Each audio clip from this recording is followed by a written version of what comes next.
आइए तुलसी Tapovan YouTube channel में आप सभी भक्तों का बहुत बहुत स्वागत है।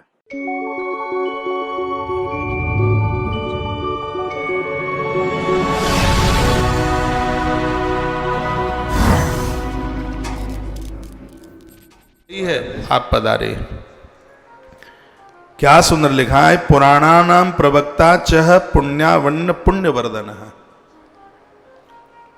शुद्ध वक्ता पुराणों की कथा कहता है, पुण्यवान पुण्यवर्धन। उसकी वाणी सुनने से, उसका दर्शन करने से शौनक ऋषि कहते हैं कि पुण्य बढ़ते हैं। बड़ा अद्भुत शब्द लिखा है, पुराणानाम प्रवक्ता च पुण्यवान पुण्यवर्धन। पुराण प्रवक्ता जो भगवान की कथा छल कपट रहित कह रहा है, कोई स्वार्थ नहीं है उसको उसमें, तो उसकी वाणी सुनने से, उसका दर्शन करने से पुण्यवर्धन, पुण्य बढ़ते हैं, पुण्य बढ़ते हैं, ऐसा लिखा है। यत्र पौराण की गाथा, ये शब्द लिखने लायक है। यत्र पौराण की गाथा कलिस्तत्रण तिष्ठति। जो भगवान की कथाएं सुनते हैं उनके परिवार में कभी लड़ाई झगड़े नहीं होते, कलह नहीं होता। कलयुग झगड़े का ही तो नाम है। घर के झगड़े समाप्त हो जाते हैं। इसलिए घर में भगवान की कथाएं सुनते रहिए। और एक बात मैं और निवेदन करूंगा, माताएं तो ज्यादातर से धार्मिक होती हैं, लेकिन पुरुष लोग, खैर सब पुरुष ऐसे नहीं होते, पुरुष अच्छे भी हैं। श्री एस के शर्मा जी जैसे। अब भले लोगों को तो भला ही कहा जाएगा, वो पकड़ पकड़ करके कथा सुनो, कथा सुनो। पत्नी कुछ कहे, चुप अभी मैं कथा सुन रहा हूं, चुप अभी मैं कथा सुन रहा हूं, रोटी तू खा ले अभी मैं कथा सुन रहा हूं।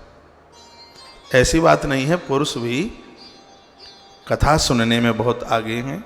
लेकिन जिनके घर में पति या पुत्र कथा से दूर हैं, आप संतोषी माता की कथा सुनते हैं या सत्यनारायण भगवान की और किसी व्रत की कथा, तो प्रणाम करके पाम छू के कैसे भी पति के हाथ में किताब पकड़ा दीजिए और ये कहिए, सुनो ना, आप हमसे कितना स्नेह करते हैं, हम आपसे कितनी प्रीति करते हैं, तो हमारा इतना सा काम नहीं कर सकते, हमें ये कथा सुना दो। 2-4 बार यदि उसने कथा आपको सुना दी, यदि उसका मन न बदल जाए, आप जो कहें सो, बदलना पड़ेगा उसे। कथा का प्रभाव ही ऐसा है। और इस धरती पर बहुत बड़ी मात्रा में, संख्या में ऐसी मेरी माताएं हैं जिन्होंने अपने ऐंठू और अकड़ू पति को कथाओं के माध्यम से बदल दिया है, धर्म सदकर्म के माध्यम से बदल दिया। ऐसी बहुत माता है। ये पुरुष लोग यहाँ आते हैं और आके कहते हैं, महाराज जी हम यहाँ तक आए हैं, ये श्रेय हमारी पत्नी को है, हम कहाँ वृंदावन आते। रोज कहती थी चलो चलो चलो चलो, तो फिर चलने का मन बना लिया, और ऐसा मन बना लिया कि अब तो यहाँ से जाने का ही मन नहीं होता, यहाँ तो इतना अच्छा लगता है। बहनें बड़ी खुश होती हैं, कहते हैं महाराज जी हाँ बिल्कुल सही है। इनकी सरकारी नौकरी थी, अब तो रिटायरमेंट हो गए, बड़े ऐंठू थे, बड़े अकड़ू थे। मैंने तो कभी सोचा भी नहीं था कि इनमें इतना बड़ा परिवर्तन आ जाएगा।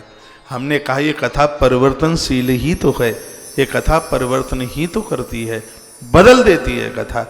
ये कथा की महिमा है, कथा की विशेषता है। यत्र पौराण की गाथा कलस्तत्र न तिष्ठति। कलयुग को वहां जगह नहीं है जहां ये भगवान की कथा चलती रहती है। यति पृष्ठो महात्मा स सौनकेन महर्षिणा संगष्ट सन्नुवाचेदम वचनम धर्म संस्कृतम। आंख में आंसू आ गए और सूत जी महाराज जी को कह दिया कि आप सदाचारी शब्द बोलते हैं, अब आप हमें ऐसी कथा सुना दीजिए जो कथा हमारा कल्याण कर दे, हमें आनंद में भर दे। ऐसी कथा आप हमें सुना दें। तब महात्मा सूत श्रुता श्रुता मुनिंद्राय हर्ष युक्ता बहुवरे, सब आनंद में साधु साधु साधु साधु शब्द का उच्चारण कर रहे थे। पुराणेषु च सर्वेषु, सभी पुराण जीव का कल्याण करते हैं। ये सूत जी महाराज बोले, इदम परमिदम नेति त्वया सर्वत्र वर्णितम। हे सूत जी, आपने बहुत ग्रंथ पुराण सुनाए हैं, लेकिन हम ऐसे देवता की कथा सुनना चाहते हैं जो सबका नायक है, उसके ऊपर कोई नायक नहीं है और वह सबका नायक है। तब रोमहर्षण सूत जी ने कहा जो सबका नायक है और उसका कोई नायक नहीं, उसी को तो यह महात्माओं विनायक कहते हैं, वही विनायक है।